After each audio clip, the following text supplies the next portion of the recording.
la questione è delicata, non dico una parola di più, anzi passo la parola al professor Colletti. 3 punti. Primo punto. La teoria del valore del lavoro non nasce come un'invenzione dal cervello di Marx. E Marx la ritrova nell'economia politica classica. Riccardo. Marx, sì, che cosa dice questa teoria? Che si trova già elaborata in Riccardo, parzialmente in Smith e in forma così di enunciazione ancora non definita bene in Petti. Marx dice che il valore di una merce è determinato dal tempo di lavoro occorrente a produrre la merce.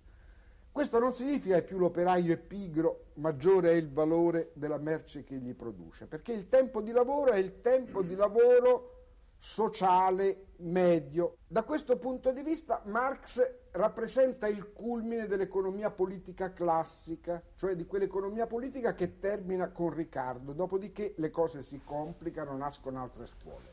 Se non che bisogna aggiungere subito, siamo ancora all'interno del primo punto, che Marx non è puramente e semplicemente un riccardiano, perché il lavoro che produce valore per Marx è al tempo stesso il lavoro alienato, e di alienazione Smith, Riccardo e così via non sapevano niente. L'alienazione presuppone Hegel, dialettica hegeliana, filosofia, tutt'altra roba.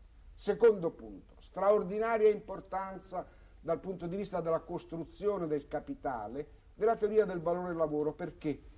Perché Marx sviluppa questo ragionamento, e cioè l'operaio produce una quota, una massa di valore, una parte di questa massa di valore reintegra il valore dei beni di sussistenza che l'operaio riceve attraverso il salario, di quelli che si chiamano i beni salari.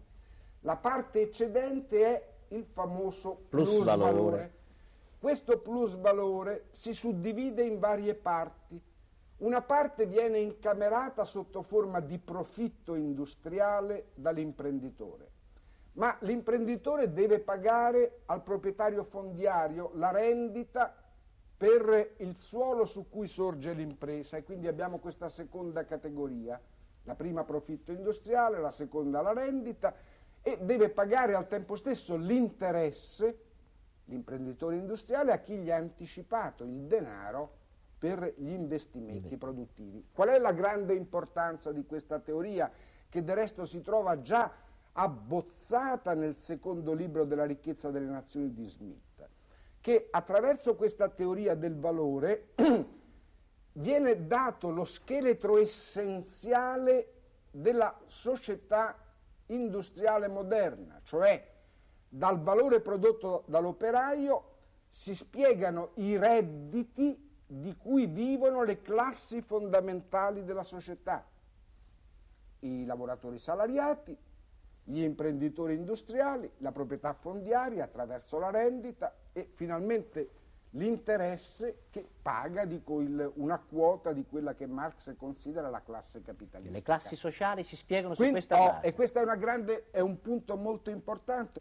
Terzo punto, il punto dolente, e cioè il primo libro del Capitale, che è l'unico che Marx pubblicò, perché il secondo e il terzo libro dedicati postumi, ed erano dei lavori incompiuti da Marx, spiega tutto in termini di valore, ma i valori non corrispondono ai prezzi di produzione, i quali poi a loro volta sono diversi dai prezzi di mercato, e quindi si pone il problema, che è il problema del rapporto tra il primo e il terzo libro del Capitale, della trasformazione dei valori in prezzi di produzione. Ora, su questo problema della trasformazione si è aperta una discussione terribile. La questione è tuttora aperta. Fondamentalmente la maggior parte dei principali teorici e economisti marxisti considerano la teoria del valore in fondo di una teoria traballante. Gli stessi keynesiani di sinistra, tipico il Joan Robinson, che è forse da questo punto di vista il personaggio più rappresentativo, trovano proprio in questo punto la parte caduca del marxismo. Comunque la teoria del valore di Marx, così come è stata elaborata dalla scienza economica, non è stata accolta, mentre sono state accolte altre parti di Marx, cioè ad esempio i contributi che Marx ha dato ai problemi dell'accumulazione, alla teoria del ciclo e così via. Ora però, se cade questa teoria, questo è il punto cruciale, si decompone tutta la struttura, perché è questa teoria che costituisce lo scheletro del capitale, e non soltanto dal punto di vista economico, ma anche dal punto di vista sociale e politico, perché è da questa teoria del valore che deriva la cosiddetta centralità della classe operaia. Se cade questa teoria, viene evidentemente messa in discussione anche la centralità della classe operaia rispetto di qual modo di produzione capitalistico moderno. Io invece, in tanto storico, mi sono sempre un po' annoiato di queste permanenti discussioni sul problema della trasformazione. La grande questione è: che importanza hanno? Sono molto interessanti, ma che importanza hanno? Cioè lei dice che non è vero che se cade questo pezzo della teoria marxiana traballa il resto. Lei dice può crollare la teoria del valore lavoro e rimanere in piedi molta parte di Marx. Io credo che può rimanere ciò che si sostiene, che cade, cioè una teoria del sfruttamento.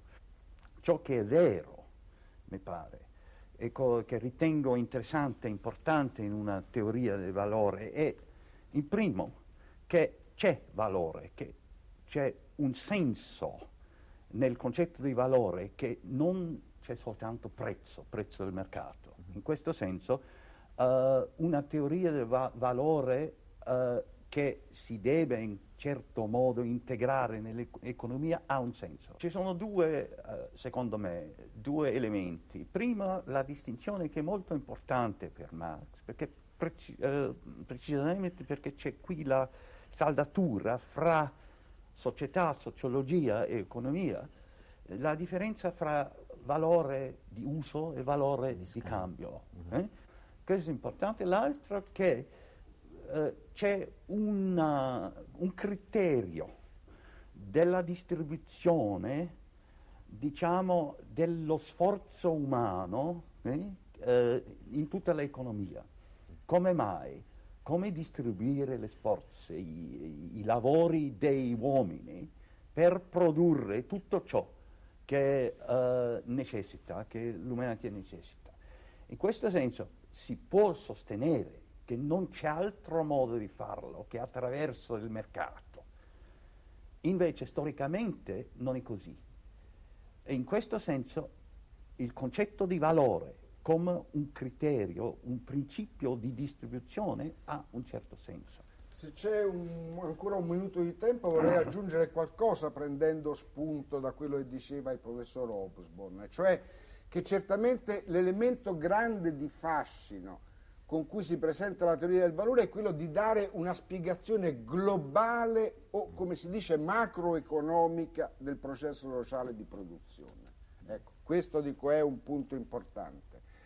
Per quanto riguarda il fatto però a cui mi sembra alludesse il professor Hobsbawm, cioè alla pianificazione socialista, la pianificazione come si trova in Unione Sovietica, la quale appunto dalla legge del valore, proprio perché la legge del valore è considerata, dico, valida soltanto in riferimento all'economia capitalistica. Questo è il mito. Ecco, appunto, bisogna dire che lì invece, dico, la pianificazione sovietica si è urtata in fenomeni di grave irrazionalità.